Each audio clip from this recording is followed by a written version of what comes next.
So what I miss? What did I miss while I was gone? Exactly. Outside of Maurice doing 60 and a 35 on Kimmy Coochie. Exactly. Child, I watched the episode like twice. I'm sorry I'm late for my review. Exactly. But we're going to talk about Love and Marriage Huntsville. Maurice running Kimmy down like she a 2012 Honda Accord. Exactly. Just running that bitch through the... Her timing belt, her coochie timing belt about to go out. Exactly. We also going to talk about Porsha. So tell me why Simon baldhead black raisinette ass then took this girl to federal court, to the Georgia Supreme Court about that money on. So for all of those who saying, hey, Simon ain't gonna pay up, if he wasn't gonna pay up or he didn't have to pay up, he wouldn't continue to take this girl to court. But I digress. Anyway, we also gonna talk about Gizelle. So Gizelle responded to Charisse's comments about them, about the whole Ashley and her son and doing it for a storyline, da da da da. So the Green Goblins, what do they call them? The Green Eye Bandits? Exactly. The Green Goblins are back. Exactly. So we're going to talk about a lot of shit. So make sure you comment, make sure you like, make sure you subscribe. Like I said, I'm back and I'm better. Sorry, I've been gone for a few days, friend. I got too into the holiday spirit with the Gemini. Exactly. But I'm back. Exactly. So let's talk a lot of shit because that's just what we're going to do. Anyway, so first let's talk about Donnie McClurkin. Now, these pastors have been doing a lot. That's why I'm going to start on this. I'm going to start on like this little note and then we can snickle and giggle. So we know Tyler Perry had another lawsuit that came out earlier. I did a video on it. Will Smith has a lawsuit that's out. T.D. Jakes had allegations. It's just a lot of allegations. These pastors are going out sad. It is what it is. And I'll put the timestamps in the comments. If you just here for the Love and Marriage Huntsville review, I'm going to do that last because some of y'all don't fuck with Love and Marriage Huntsville. So just, I'll put the timestamps in the comments. Child, let's go over to Neighborhood Talk real quick and let's get into this Donnie McClurkin shit. And shout out to Chef Don Don. I usually get all of my church tea and my pastor tea from Chef Don Don. Okay. So after we just got Tyler and his drama, Will Smith and his drama and his allegations, now we got Donnie McClurkin. This is from the Neighborhood Talk. Shout out to the Neighborhood Talk. The headline says, OMG, man claims Grammy Award-winning gospel artist Donnie McClurkin allegedly raped RAPED'd and sexually assaulted him for years while he worked as his assistant. Also alleges McClurkin emailed him apologizing. I am the actual epitome of a desperate, dirty old man. This is the alleged victim. His name is Giuseppe Corletto. Yeah, am I wrong?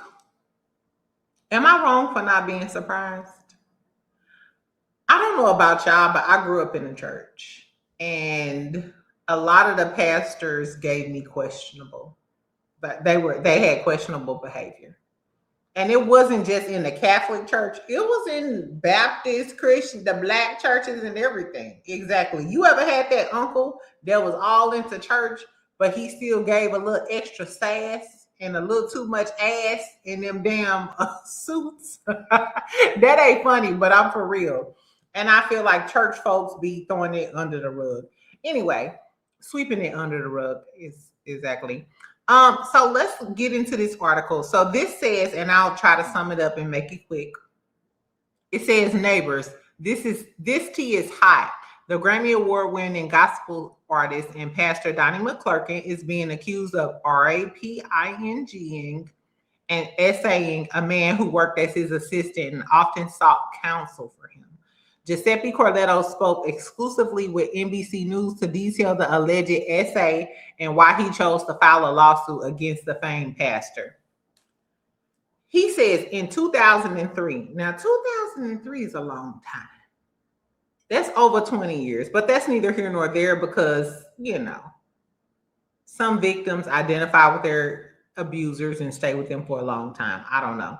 In 2003, Carletto first met McClurkin when he decided to attend his church after reading his autobiography about overcoming the curse of homosexuality, which Carletto says he had been struggling with as well. After the event, he met McClurkin and they instantly clicked. Carletto originally believed it would be a mentor type relationship, but now he realizes he was groomed. How do y'all feel about that? I don't feel like a person can be delivered from homosexuality because I feel like a person is born homosexual, or either psychology says that sometimes your first encounter may dictate your sexuality. You know what I'm saying? Like that's why I feel like a lot of young men who may have been assaulted as a child, if there was their first sexual experience, that may be the reason why they erred on that side, because that's what they first, sexual arousal situation was. Anyway, he says Carletto started working as his assistant and claims the molestation started during the Pray the Gay Away. The Pray the Gay Away spiritual sessions. He claims McClurkin would grope him, and the actions eventually escalated to RAPE over time. When confronted, McClurkin allegedly claimed he was on medication and he did not remember. Carletto alleges McClurkin assaulted him at church. Ooh, not in the house of the Lord. Guilted him into staying and later emailed an apology after an alleged 2013 RAPE. An email Carletto says he only recently found.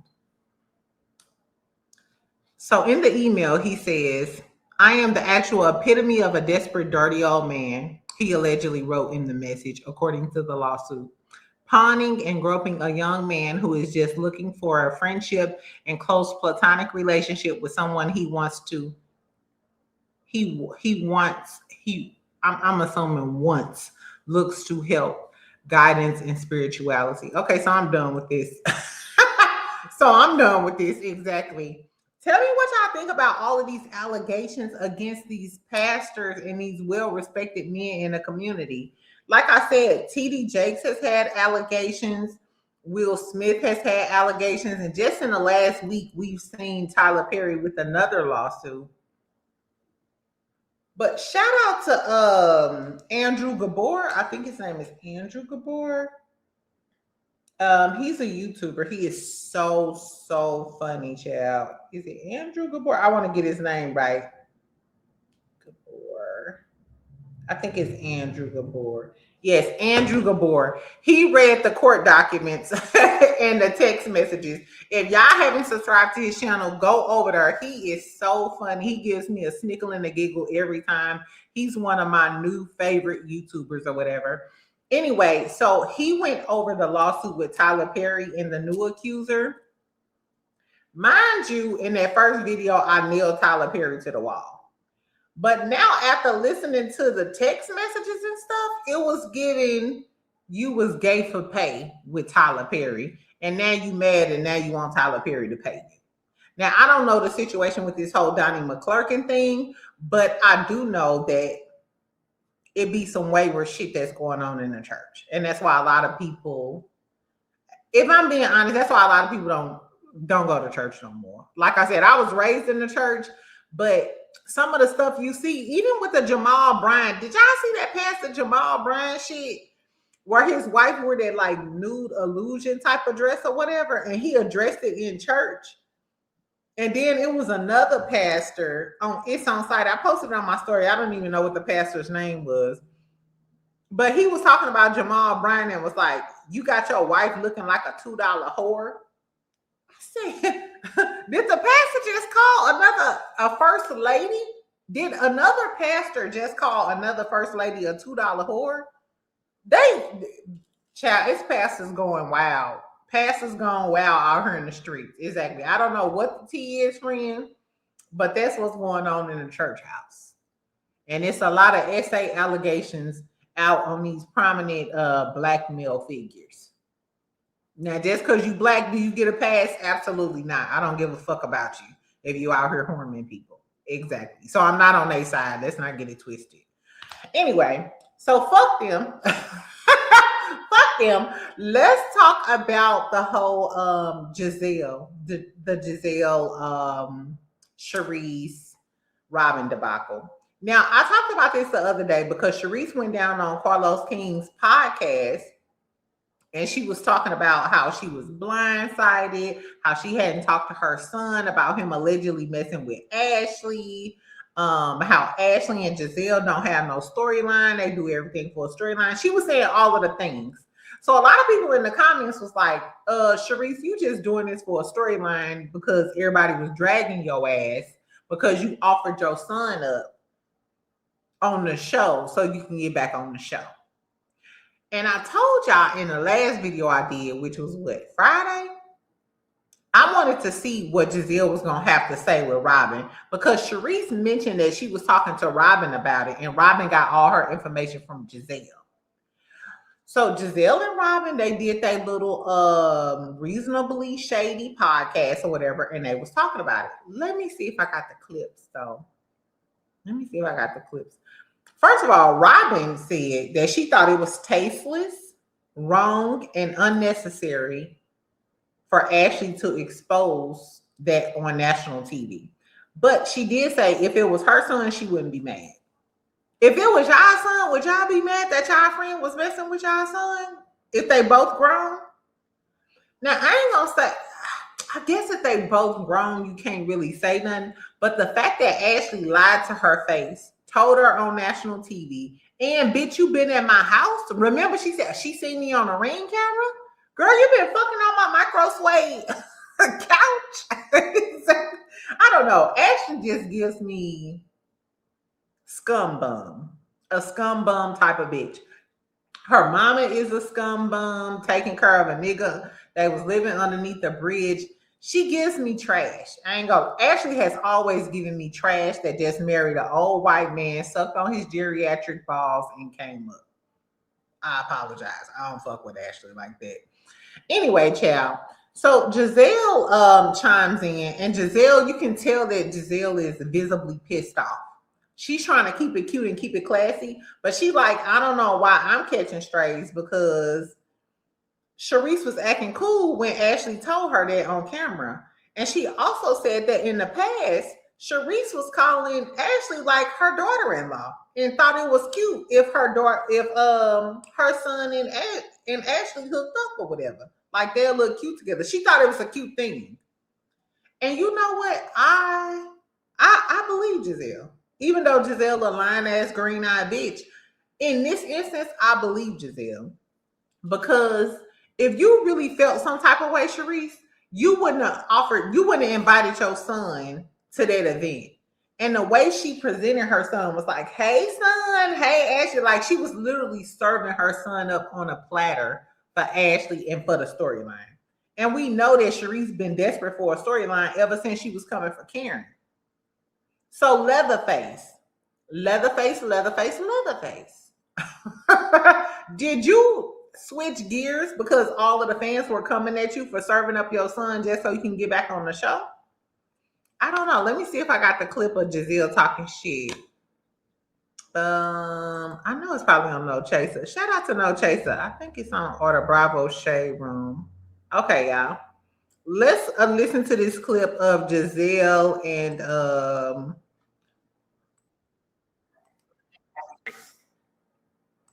I personally thought. Okay, so this is Gizelle talking about Charisse and how she let the fans gas her up.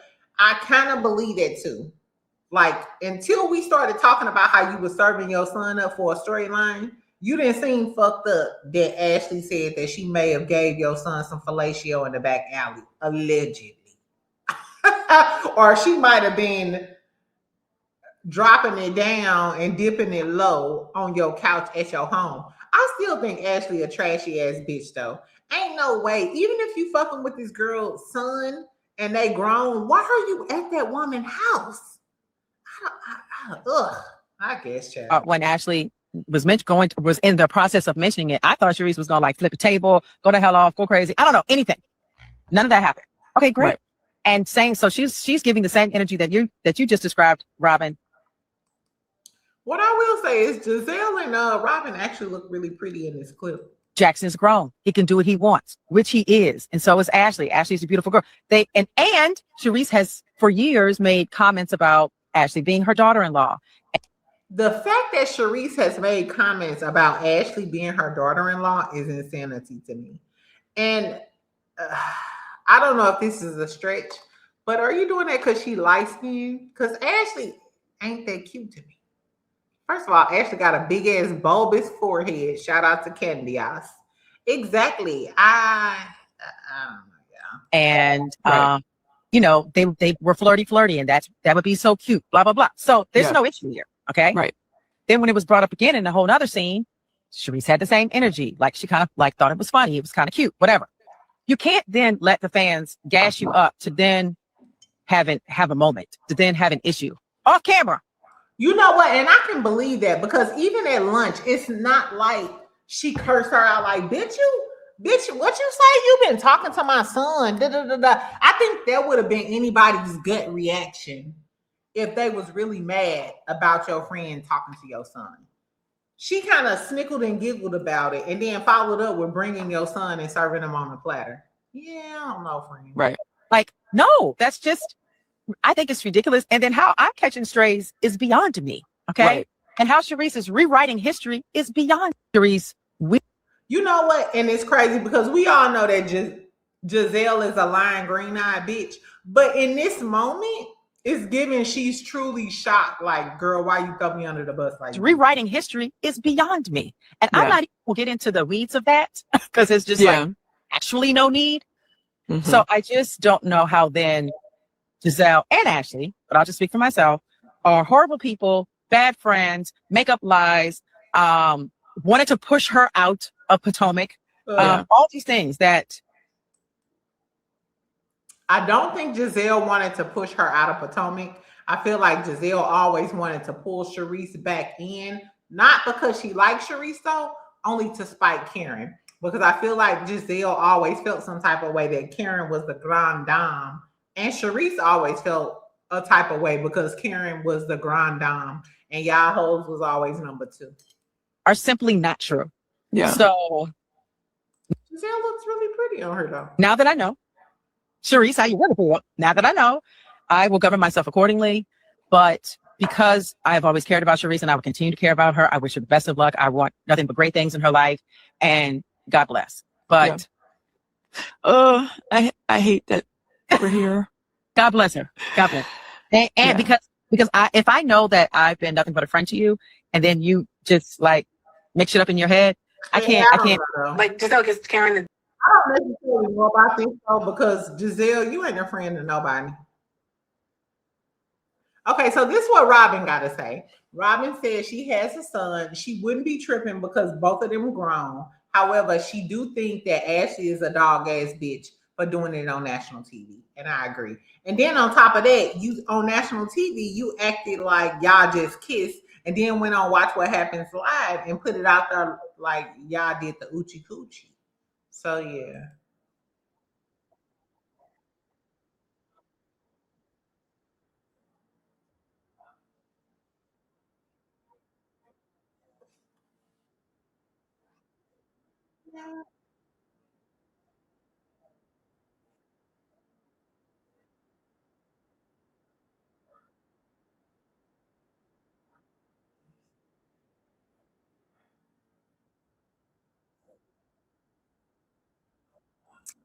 I'm not sure. I don't know. On one hand, I feel like if this was just a man off the street and I was 10 years older than him, that ain't a problem for me. I would talk to would y'all talk to a man that was 10 years younger than you? I would. I'm a cougar. Wow, exactly. So I don't see anything wrong with that. However, I do feel like, and I said this in my other video, if you're my friend and I've been around you and your kids and watch them grow up, I'm going to look at them in a different light. You know what I'm saying? Kind of like my nephews or some shit like that. I wouldn't look at them as a prospect that I can date.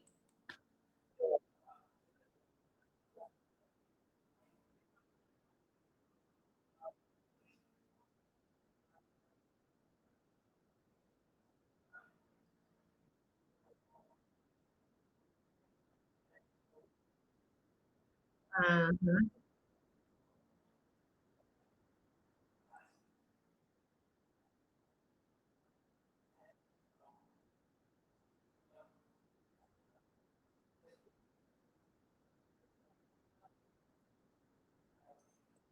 Do y'all think that Charisse's son mad that Ashley put him on blast like that? I would think any young man that age, he might like the clout. He might like, oh, one of the housewives want me. I don't know. Some people are really private though. Maybe he don't like it.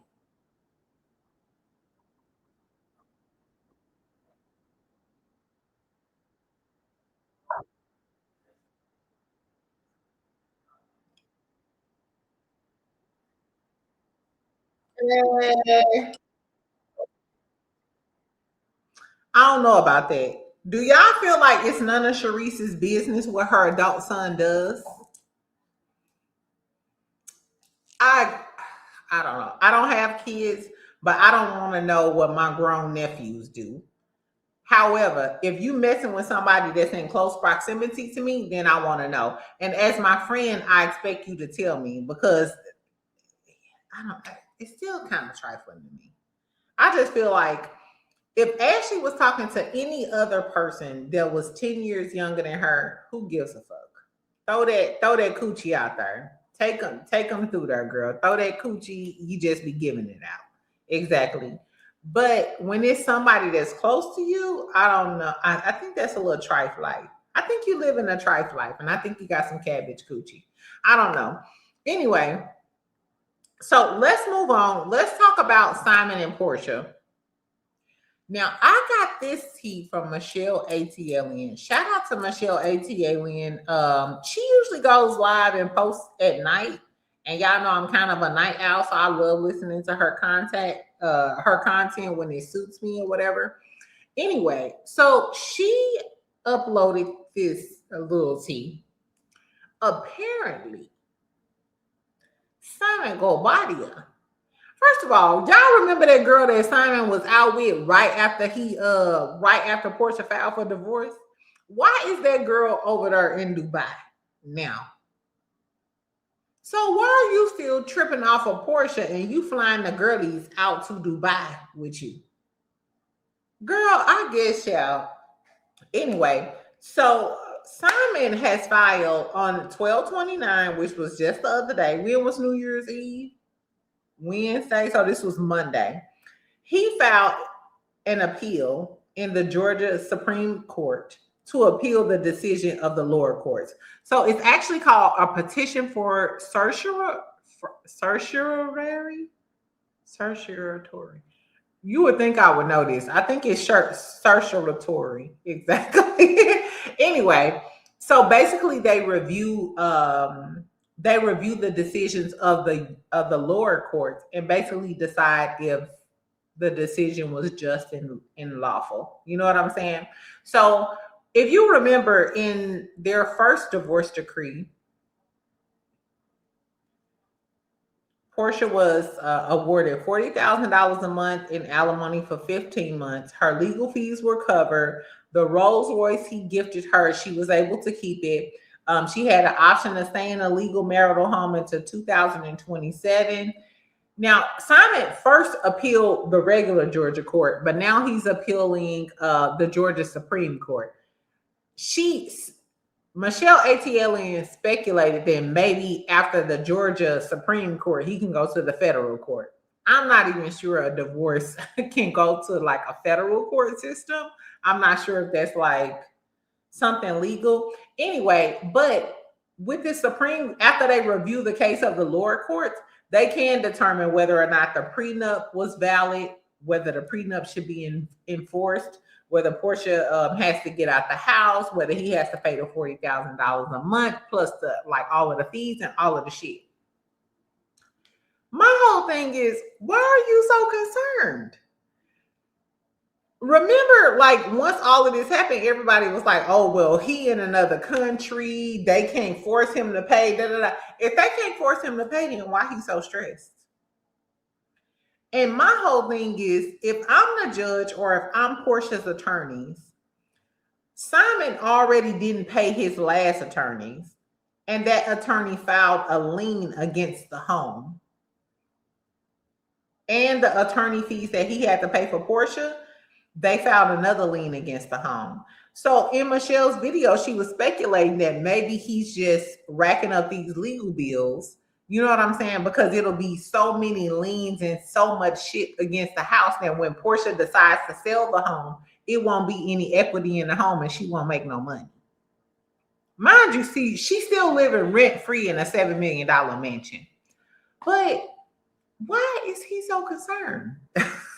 My thing is like, why are you so bitter? This is why I think he bitter. I think he bitter because Porsha came out with her stud girlfriend and they doing TikTok videos. They all up in your $7 million home. This is why I don't feel bad for Simon. Now, Simon is a finesser. You see the way he did Fallon and how he said, yeah, I got a moving truck. Anytime, I get rid of a girl, I got a moving truck to move every single one of her belongings. You're a finesser that got finessed. I don't feel bad for you. You just got finessed. Because you was trying to finesse her because you thought she was Miss 265 days a year. He said that with his own mouth. He was like Miss 265 days a year. Well, Miss 265 days a year finesse the dog shit out of you. So take your L and move on. I think he mad because now Porsha got a whole girlfriend, and you know how some African cultures, they don't believe in that gay shit, child. They really don't believe in that gay shit. It's one thing to have Dennis, Mr. Peanut Head looking ass over there in the house, but now you got a whole gay girl in the stud, y'all doing TikToks in my damn house. I think that's what triggered him. That's why he filed, and that's why he's trying to take Porsha to the Supreme Court. And y'all really think that he don't want to get back over here in this country? Child, Simon gonna do everything. I don't know. Anyway, so Porsha got to file a response in 20 days, child. You got to file a response in 20 days. If I'm Porsha, I'm just gonna say, see what the judge said, bitch. Exactly. I'm sorry. This house is mine. The Rolls Royce is mine. The boy is mine. The stud is mine. The girl is mine. All of these motherfuckers is mine. Exactly. Anyway, so that was all of the Porsha tea. I thought it was odd that this man is taking this to the Supreme Court. Simon is still bothered. Him and them big ass, rabbit ass teeth. Exactly. You supposed to be in Dubai. You flying hoes out and you still weird about Porsha ass. I guess. Okay, so let's talk about Love and Marriage Huntsville, child, since we got time. This is going to be my last little bit of tea. And then either tonight or tomorrow, I'll talk about Married to Medicine, Real Housewives of Potomac. Angel, I heard you ate down, girlie. I heard you ate down. Exactly. So I'm going to catch up on all of the videos this week, friends. So I'm sorry for the wait. Exactly, but I got you. Okay, so let's talk about Love and Marriage Huntsville real quick. Because this came out Saturday and I'm late, I'm going to sum it up. First of all, y'all know Maurice is on Carlos King tonight. He on Reality with the King. So tomorrow I'll review what he got to say on Reality with the King. I hope Dustin and Carlos hold his feet to the fire because they just let Maurice talk and gaslight the shit out of him. The way I would check the dog shit out of Maurice is crazy. And the fact that Kimmi is so intelligent and allows him to make her look like a fool really just boils my blood because Kimmi is not dumb by far. First of all, you have 100 and you're a nurse. I don't know where y'all been, but I've helped nurses study for their exams. My mama was a nurse. Some of my best friends in college are nurses. I've helped them study for their NCLEX. Do you know how hard it is to remember all of that shit? Nurses are very intelligent people. Exactly. So Kimmi, the fact that you're a fucking nurse and you've been doing this for a long time and you letting this little peon, you letting this little bald head peon ass nigga play in your face like that? Got your coochie dry as the Sahara Desert because he want to fuck you 2 or 3 times a day? Gala, I guess, y'all. Let's just start at the beginning, though. So Tisha goes over to visit Marceau. Marceau has just finished a commercial workspace, an office space, and Tisha is complaining because he been supposed to finish her little personal office space. Now, I had already told y'all the other day, the video I did on Friday, Tisha was happy in celebrating the fact that her workspace was done. Her office is finally done. In Tisha's video, though, Tisha was like, my contractor called me. And I said, why wouldn't she say, we finished it? If Scope finished it, if Marceau finished it, she would have said, we finished my stuff. You know what I'm saying? Because that's your company, that's your husband. So I'm wondering, did Tisha decide to outsource and get another contractor to finish her office space? Because in the video that she just posted the other day, she said, my contractor called me and told me that my office space was done. I don't know. Anyway, so she's complaining to Marceau about him making promises to finish her office space, yada, yada, yada, him never doing it, da, da, da, da. Marceau kind of gaslights her and it's like, hey, stand over here, listen to what I got to say, let it swirl around your fucking ice cream brain, your sherbet ass. No. But he was saying like, hey, I work all of this time. You be stressing me out when I come home, so on, so on, so on, so on. This gonna be an unpopular opinion. Marceau has promised this girl her office space for a very long time. We already know that Marceau don't build shit in a timely manner. We still like, where is Kimmy Restaurant? That was the whole reason Chris Fletcher said he didn't want him to build his broker's office because Marceau can't finish projects in a timely manner. Kimmy told us that as well. Exactly. So we already know that this man don't finish projects in a timely manner. Look at Scott Manor. Exactly. But I do feel like, first of all, Tisha, how much real estate do you sell, Poo-Poo? What do you actually do where you need an office that quickly? Are you bringing in revenue to the home outside of the show? I know if we're doing it for the show, then I understand that. But as far as construction is concerned, I was kind of on Marceau's side. Like, because, bitch, I'm actually doing the work and you want me to pull my men off of other projects that's actually bringing in money. I can sign a pay app. And I'm not sure if y'all know about construction, but if you're doing construction, if you're a subcontractor, if you're a general contractor, whoever the fuck you is, at the end of the month, you literally count out the units and the amount of work you have done, and that's how you get paid at the end of the month. So if I take my crew off of projects that are actually paying me to build your little office where you ain't got no business, you not generating no fucking revenue, then that's money literally coming up out of our bank account. I'm sorry, the priority is always going to be the projects that's going to pay, the projects that I can build at the end of the fucking month. So I don't know. I've seen a lot of reviews or whatever, and I'm on Marceau's side. I'm sorry, maybe because I'm a construction girly and I understand it all. No, I know he promised his wife that, but if it was that hard, go get somebody else to do it. Even though your husband should do it for you, but I don't know. I'm on Marceau's side. I'm not pulling my crew off of this work that's paying our bills every month to go build some shit and you not selling no shit. So that's not paying us. That's not bringing money into our home. Exactly. So I was kind of on Marceau's side, even though he still kind of little girled her. He kind of chin checked her and she was sitting there looking stupid and quiet. Exactly. Tisha, you never had that sass and that smoke for your husband that you have for the other girlies. You really quiet and docile. And it's the same thing with Kimmy. Girl, you let y'all let the Scott brothers just really make y'all look stupid as fuck, bitch. And I think that's why y'all have all that energy for the girlies, because y'all can't have that sass and that smoke for y'all husband. At least Nell and Trish can actually speak out and say how they feel to their husbands without getting scolded. You know what I'm saying? Anyway, so speaking of Miss Nell and Chris do have a scene.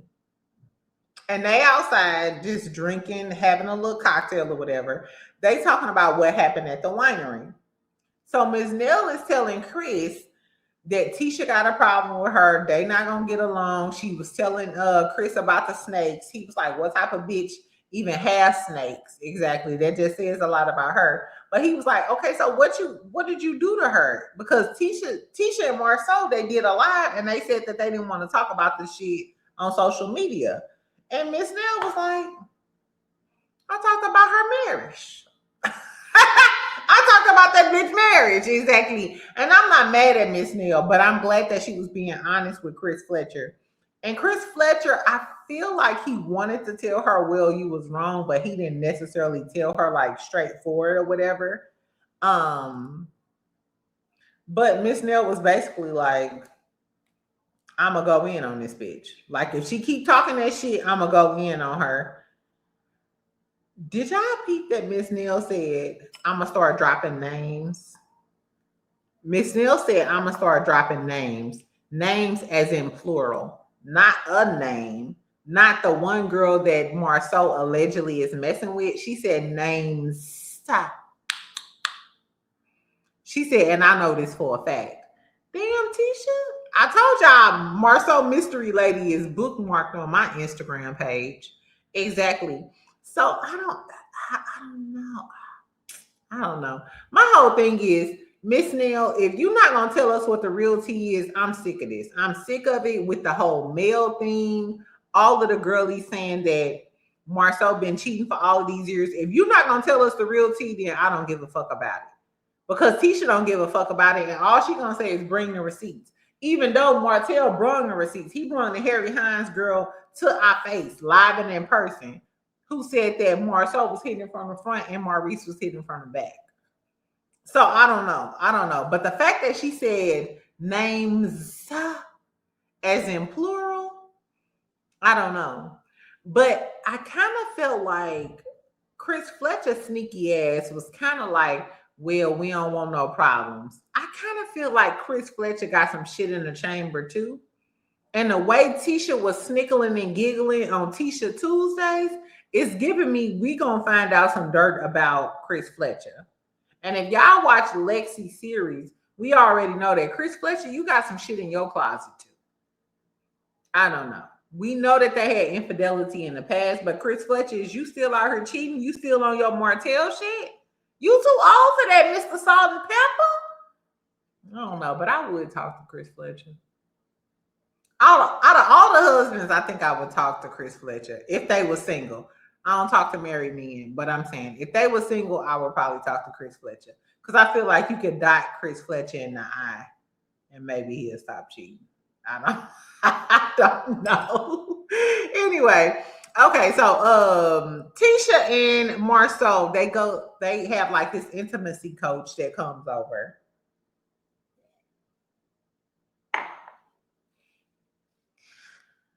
Tisha was excited. The highlight of this little scene for me, and I'm gonna keep it cute because I need to, it's 40 minutes already.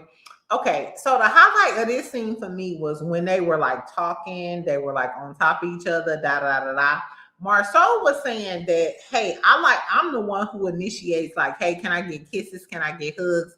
It don't always have to be sex like that, so on. And Tisha kind of was like, well, that's not how I was raised, So Tisha, that leads me to believe that Marceau is telling the truth because you're making excuses. So Marceau may be the one who asking for kisses and hugs and shit. And what type of wife are you if you ain't giving this man kisses and hugs? First of all, if you ever talk to a blue collar man, when he go out and do all this hard work and doing all of this shit, get that man hugs, kisses, pack his lunch, do all of the things, my girlie. not saying that that's a reason to cheat or whatever, but if you're not showing this man affection and he is telling you like, hey, I want kisses and hugs, which is what Marceau said, like, hey, I be asking you for kisses and hugs and all of the things, and you saying that's not how I was raised, that's not an excuse. Just because that's not how you was raised, you have to be receptive to whatever his love language is. And most men, their love language is physical touch. Sometimes I feel like a lot of women, we just think physical touch is sex, but it's not always sex. Sometimes it's just hugging you, kissing you, holding you, da da da da. You know what I'm saying? I don't know. Anyway, so Tisha, I don't know. I think Marceau was trying to make Tisha look like the bad guy because she wasn't like showing him affection and stuff. But then Tisha says when they did the little exercise and they was like rubbing on each other's like ears and da da da da, she was like, I finally felt loved, and you know, a lot of times I be skeptical about it and da da da.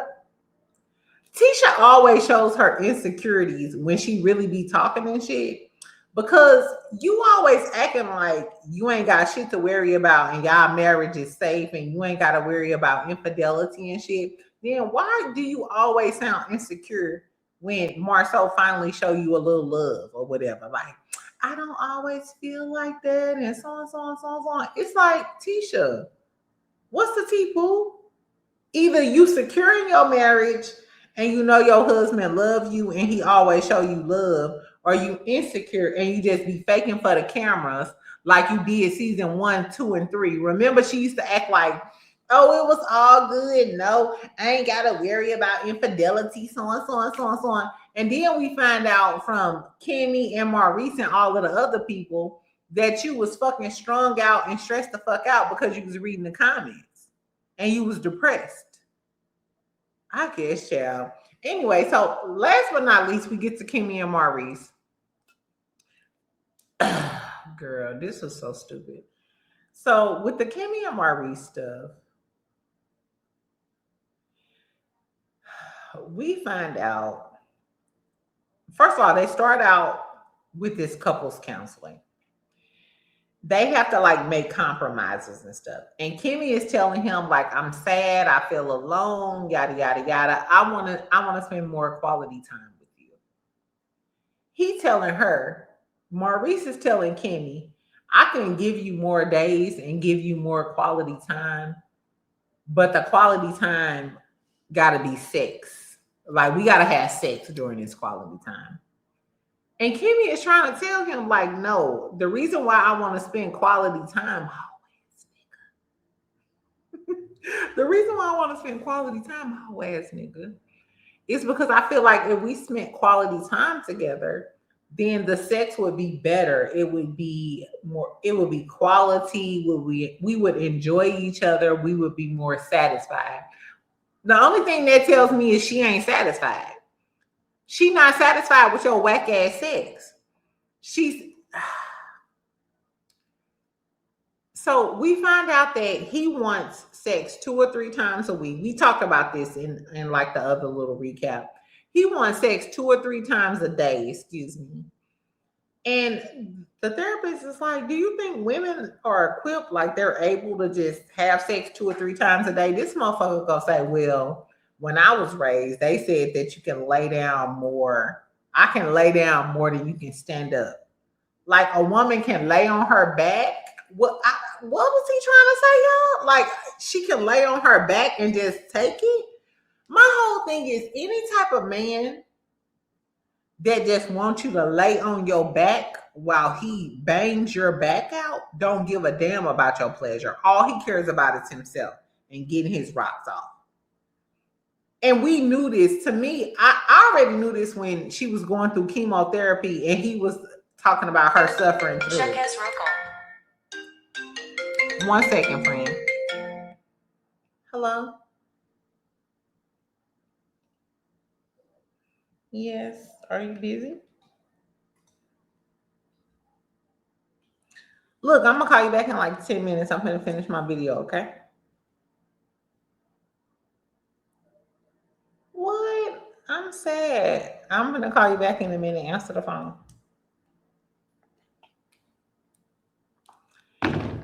The moral of the story is, so Maurice don't give a fuck about what Kimmi talking about.